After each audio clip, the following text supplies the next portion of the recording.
Jokowi sepertinya tidak rela melepas jabatannya sebagai presiden. Boleh jadi karena dirinya menyadari terlalu banyak dosa politik, ataukah karena banyak program yang tidak kesampaian.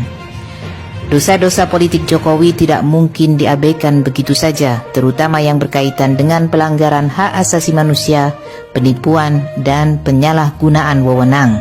Adapun yang berkaitan dengan program-program yang belum tuntas, bisa dipilah dua, yaitu program bermanfaat untuk rakyat banyak serta program yang justru merugikan rakyat.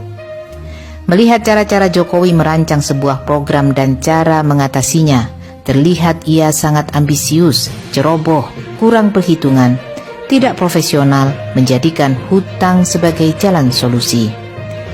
Secara sunatullah kekuasaan Jokowi harus berakhir karena tidak layak lagi untuk memimpin.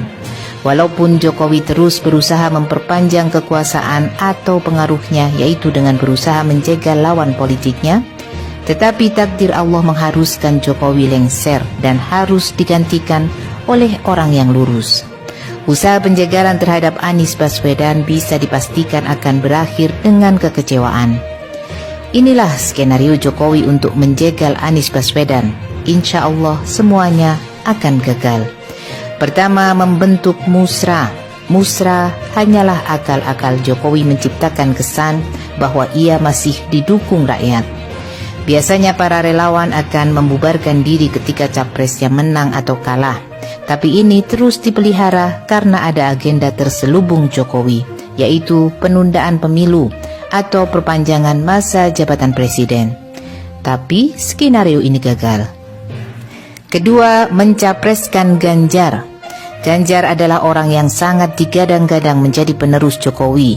Ganjar dinilai memiliki kesamaan karakter, tukang bohong, tanpa prestasi, korup, sangat suka pencitraan, dan sama-sama boneka oligarki Taipan. Diharapkan semua program Jokowi bisa dilanjutkan sekaligus dosa politik Jokowi dilupakan. Tapi skenario ini gagal setelah PDIP mengambil alih Ganjar yang jadi petugas partai dan capres PDIP.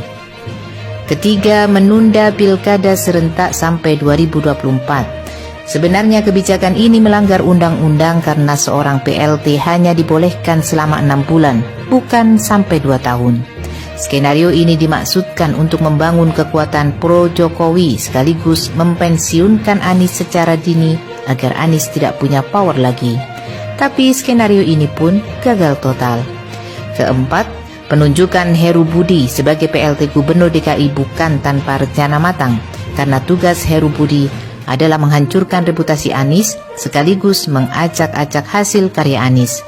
Semula terasa berhasil, sampai akhirnya ketika kebijakan Heru membongkar trotoar, warga Jakarta ngamuk, sehingga rencana menjatuhkan reputasi Anies gagal total, bahkan menjadi bumerang.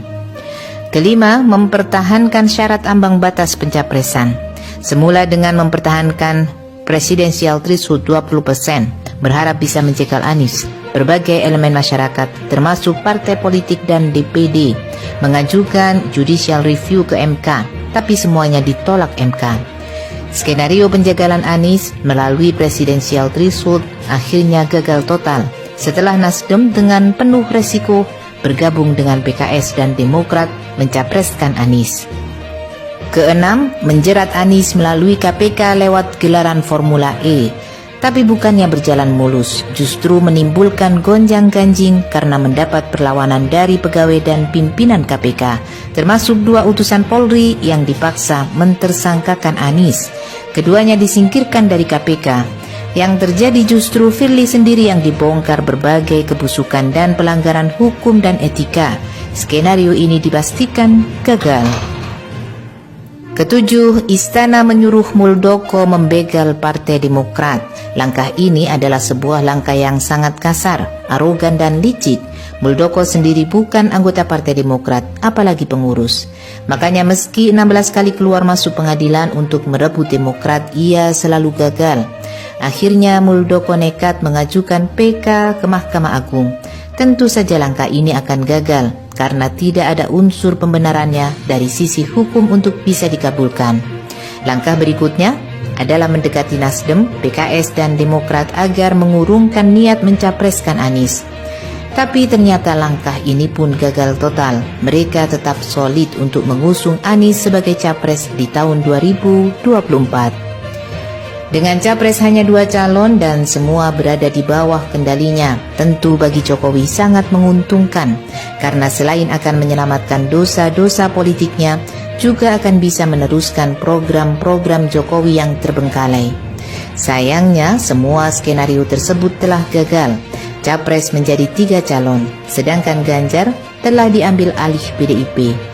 Prabowo belum tentu sepenuh hati bisa mendukung Jokowi, sedangkan Anies sendiri dengan kuasa Allah akan tetap maju nyapres.